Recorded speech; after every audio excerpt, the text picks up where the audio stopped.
Bills of exchange पूरा type नहीं कर रहा हूँ. We are having a PPT which I have made already for this particular topic.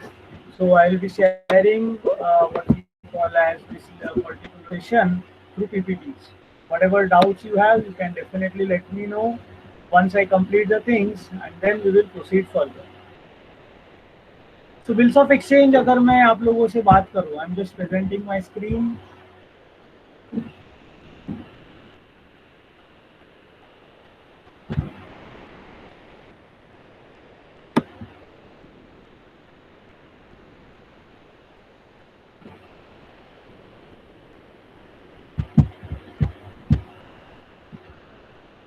Yeah, I hope you all are able to see the screen. Yes, sir. You can make use of the chat box. I have logged in through my mobile as well, so I can see. I can what we call as check my mobile as well. Fine, thank you. So bills of exchange. If we start with the basic definition, what is a bill of exchange? So the definition says a bill of exchange is an unconditional order drawn by the drawer asking the drawee to pay a certain amount on a certain date to a certain person. Very simple example that we understand is यहाँ पर हम लोग एक drawer जो रहता है, drawer is generally एक creditor जिसने सामान बेचा रहता है. वो अपने ड्रॉई को, ड्रॉई यानी डेटर जिसको सामान मिला है, बोलता है कि आप जब पैसा उधारी लेके और सामान ले रहे हो, बाद में पैसा देने वाले हो, तो इस कागज पर बिना कोई शर्त के, अनकंडीशनल, दैट इज अ की वर्ड, ठीक है, बिना कोई शर्त के आप मुझे ये लिख के दे दो कि 30 तारीख को ये टाइम पर आप मुझे मेरा पैसा दे दोगे. So a bill of exchange is an unconditional order drawn by the drawer asking the drawee to pay a certain amount on a certain date to a certain person. Naturally मैंने बात कर लिया कि ये बिल ऑफ एक्सचेंज में कौन कौन रहते हैं. तो there are three parties to a bill of exchange: drawer, drawee and payee. Drawer कौन है? तो drawer is a person who draws the bill of exchange. जो बिल बनाता है उसको हम लोग ड्रॉवर नाम देते हैं. He is a creditor. He has sold the goods on credit basis. उसने सामान बेचा है. After the bill is accepted, तो ड्रॉवर या तो बिल को एंडोर्स कर सकता है, या रिटेन कर सकता है, या डिस्काउंट कर सकता है, या हम जानते हैं वो डिपॉजिट भी कर सकता है. ड्रॉई कौन है? ड्रॉई is a person who has accepted the bill. जिस व्यक्ति के ऊपर बिल बनाया है उसको बोलते हैं ड्रॉई. ठीक है. He is a debtor. He has to pay the amount of bill on the due date. He is the payer. On accepting a bill of exchange, he becomes the acceptor of the bill. पेई कौन है? तीसरा party. वो व्यक्ति जिसको due date वाले दिन actual में पैसा मिलता है उसको पेई बोला जाता है. Now you have to understand, अगर ड्रॉवर ने खुद बिल खुद के पास रखा तो वो पेई बन जाएगा. लेकिन अगर उसने बिल किसी और को दे दिया, जैसे एंडोर्स किया, तो जिस व्यक्ति को एंडोर्स करेगा he will become payee of the bill. या डिस्काउंट किया तो bank will become the payee of the bill. यहाँ पर हम लोगों ने सीखा three important words: retain, endorse, discount. Retaining is when the drawer keeps the bill with himself till the due date. It is called as retain. Endorsement में transfer, and discounting में selling of the bill to the bank at a certain discount. I hope all these words are very clear with everybody. इसलिए मैं थोड़ा fast चल रहा हूँ. Is the speed okay with everyone?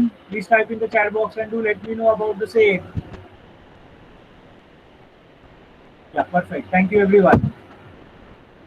So होता क्या है कि अगर ए ने सबसे पहला बी को गुड्स बेचा तो हम लोग, ए बोलता है हमारा ड्रॉवर और बी होता है हमारा ड्रॉई. तो ए ने बी को गुड्स दिया और बी ने ए को बिल ऑफ एक्सचेंज साइन करके दिया. अगर ए ने बिल खुद के पास रखा तो वो खुद पे ही बनेगा. क्या वो अगर बिल एंडोर्स करता है सी को तो सी पे ही बनेगा. सी also called as transferee or endorsee. A becomes transferer or endorser. या तीसरा ऑप्शन है, ए बिल को क्या कर सकता है? डिस्काउंट कर सकता है। डिस्काउंट किया तो बैंक को ड्यू डेट वाले दिन पैसा मिलेगा, बैंक विल बिकम पेई of the bill. The most important thing in a bill of exchange is acceptance. When the drawee puts his signature on the face of the bill, it is called as acceptance of a bill. Before the bill is accepted, it is called as draft. Draft यानी कच्चा कागज जिसका कोई value नहीं है।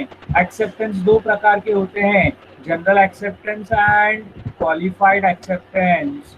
General acceptance यानी जब ड्रॉई bill को वैसे ही एक्सेप्ट करता है जैसा है, कोई चेंजेस नहीं करता, उसको जनरल एक्सेप्टेंस बोलते हैं। It is called as unconditional acceptance. लेकिन अगर वो समझो उसमें लिखा हुआ अमाउंट या उसमें लिखा हुआ डेट चेंज करके बिल का पेमेंट करना चाहता है तो उसको क्वालिफाइड एक्सेप्टेंस बोलते हैं या कंडीशनल एक्सेप्टेंस बोला जाता है। बिल्स ऑफ एक्सचेंज अगर हम लोग समझने की कोशिश करें तो bills of exchange can be broadly classified either based on geographical location or on the due dates of the bill. Based on geographical, we have inland bill and the foreign bill. When all the parties to a bill of exchange belong to the same country, drawer, drawee, payee तीनों एक ही देश के रहेंगे तो उसको inland bill बोला जाता है। अगर एक भी व्यक्ति बाहर गांव का है तो उसको फॉरेन बिल बोला जाता है। ड्यू डेट के बेसिस के ऊपर तीन प्रकार के बिल आते हैं। एक होता है आफ्टर डेट बिल, एक होता है आफ्टर साइड बिल और एक होता है ऑन डिमांड बिल। हम लोग जो ज्यादातर बनाते हैं वो होता है आफ्टर डेट बिल, क्योंकि हम लोग प्रोफॉर्मा में लिखते हैं 3 months आफ्टर डेट। ये आफ्टर डेट एक ही शब्द है, आफ्टर अलग डेट अलग नहीं करने का।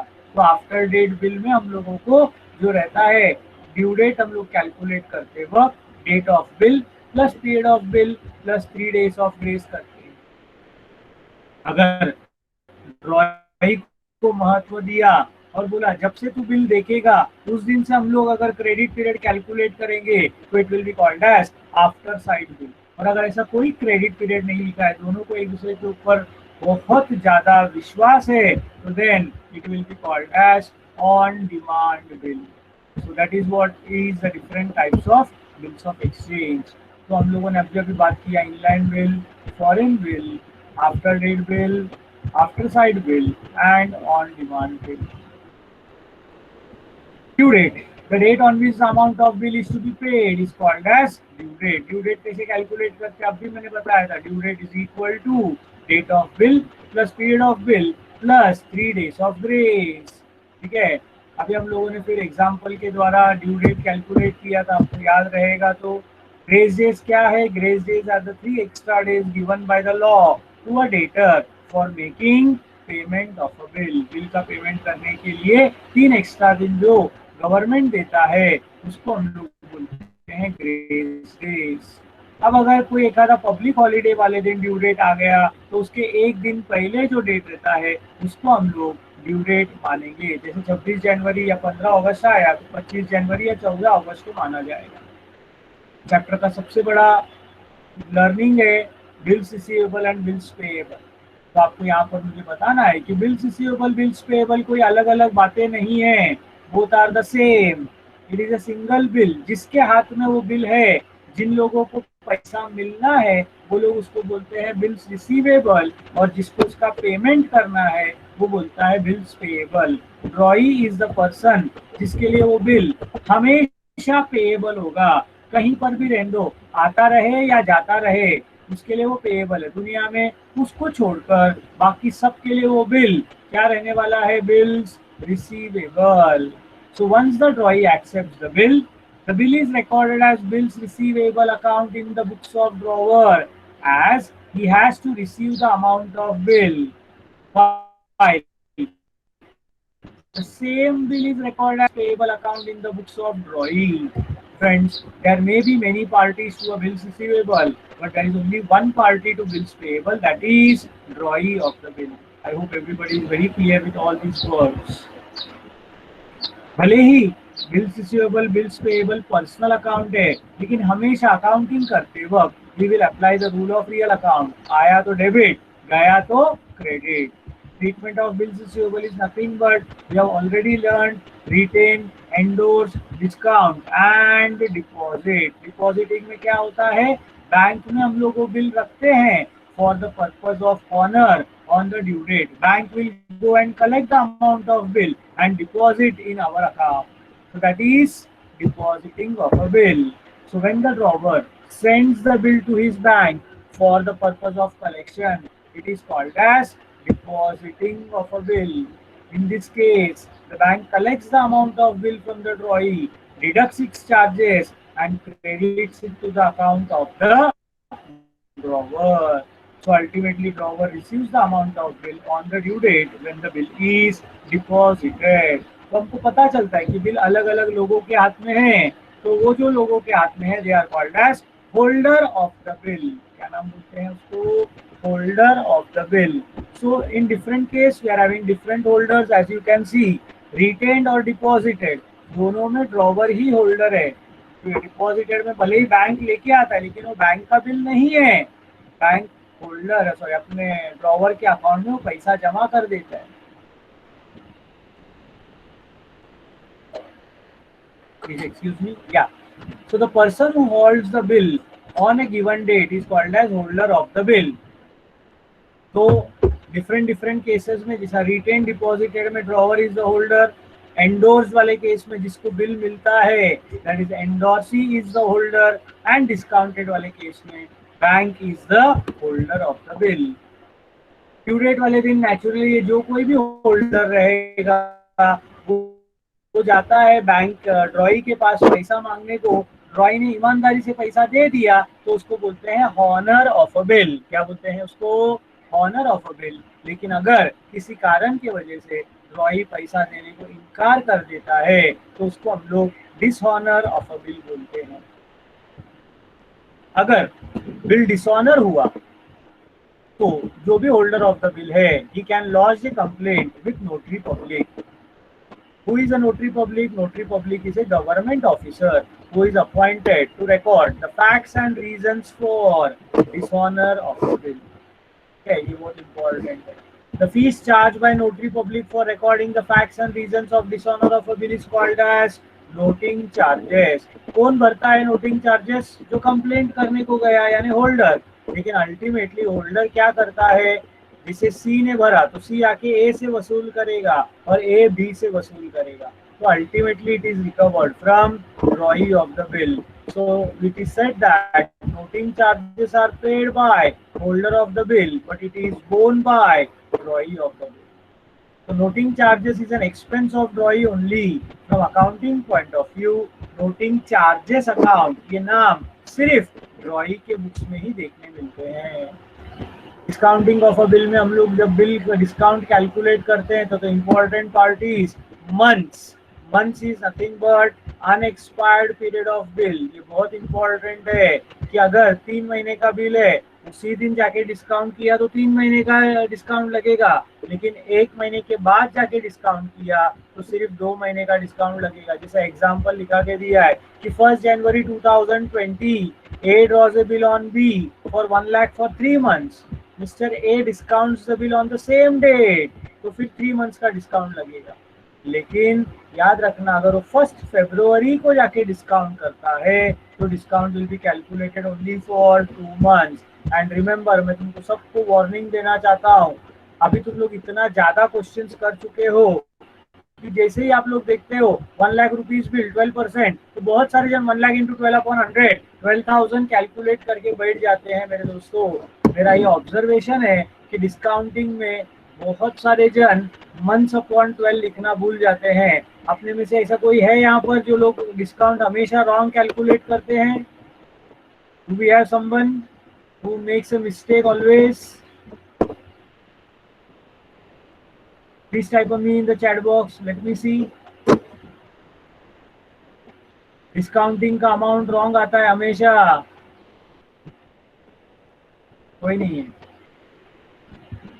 आंसर पेपर देखेंगे तो मालूम पड़ेगा. होता है, बहुत सारे जनों का होता है, मैंने देखा है खुद. गाय में आंसर रॉन्ग देते हैं. तो मंथ्स को याद रखो. We come to the journal entries part. Basic journal entries. ठीक है, पहला 2 बेसिक जर्नल एंट्री है which is common for all. One is goods sold by A to B on credit basis, A ने B को goods बेचा तो ए के books में आता है B's account debit to sales account, B बोलता है purchases account debited to A's account. Bill drawn by A accepted by B, A ने अगर बिल ड्रॉ किया तो bills receivable account debit to B's account, और बी के books में आएगा A's account debited to bills payable account. Treatment of bills receivable याद रखने का, कौन करता है तो ड्रॉवर, इसीलिए एंट्री ड्रॉवर के बुक्स में ही आएगा। वो भी कब, एंडोर्स डिस्काउंट डिपॉजिट, रिटेन किया तो बिल उसके पास ही है तो एंट्री का जरूरत नहीं है। इसमें कहीं पर भी बी इन्वॉल्व नहीं था, इसीलिए बी के बुक्स में नो एंट्री है। जब ए सी को बिल एंडोर्स करता है, ए बोलता है C's account debited to bills receivable account, when it is discounted it becomes bank account debit, discount account debit to bills receivable account, and when the bill is deposited entry is bank for collection of bills account debited to bills receivable account.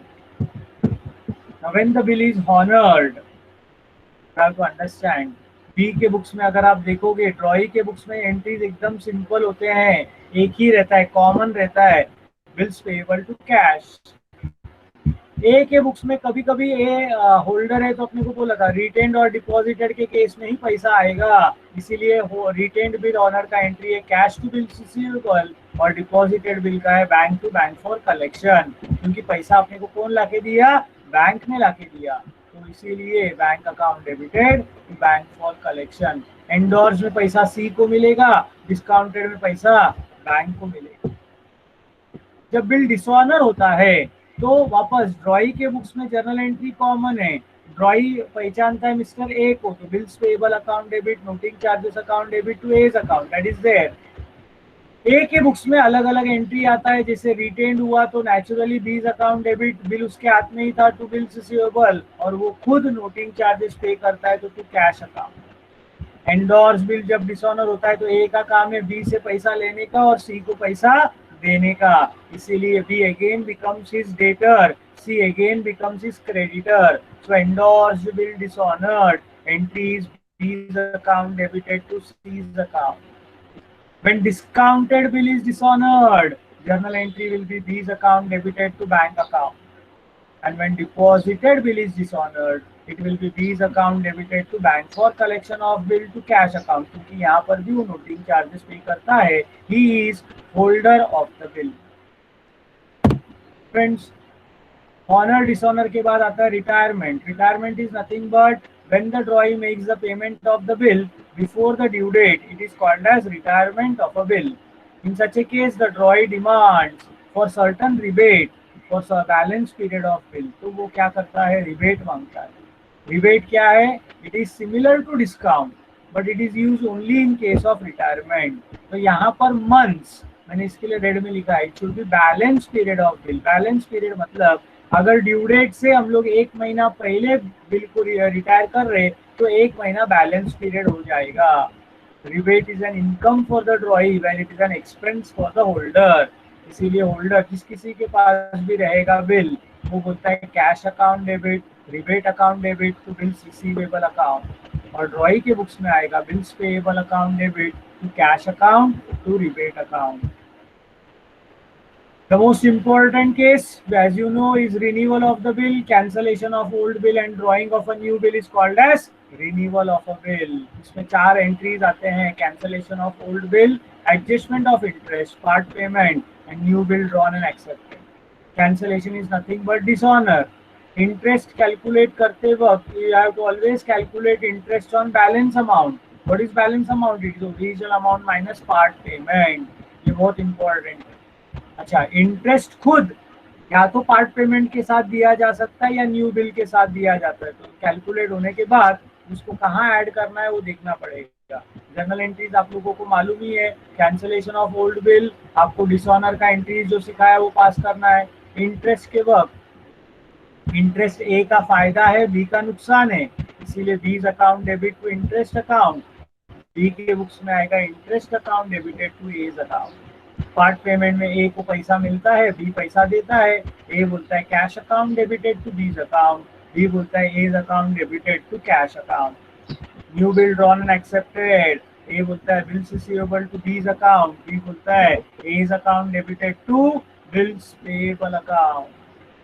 And then we come to the last part, that is insolvency of a drawee. अगर कोई ड्रॉई due date से पहले insolvent हो गया तो याद रखना दो जर्नल एंट्री आएंगे कंपलसरी. एक dishonour, these account debited to bills receivable account and bills payable to A's account, और इंसॉल्वेंसी का एंट्री आएगा cash account debit, bad debts account debit to B's account, और बी के बुक्स में आएगा A's account debit to cash account to deficiency account. So this was your entire chapter, bills of exchange. When we are not solving practical questions,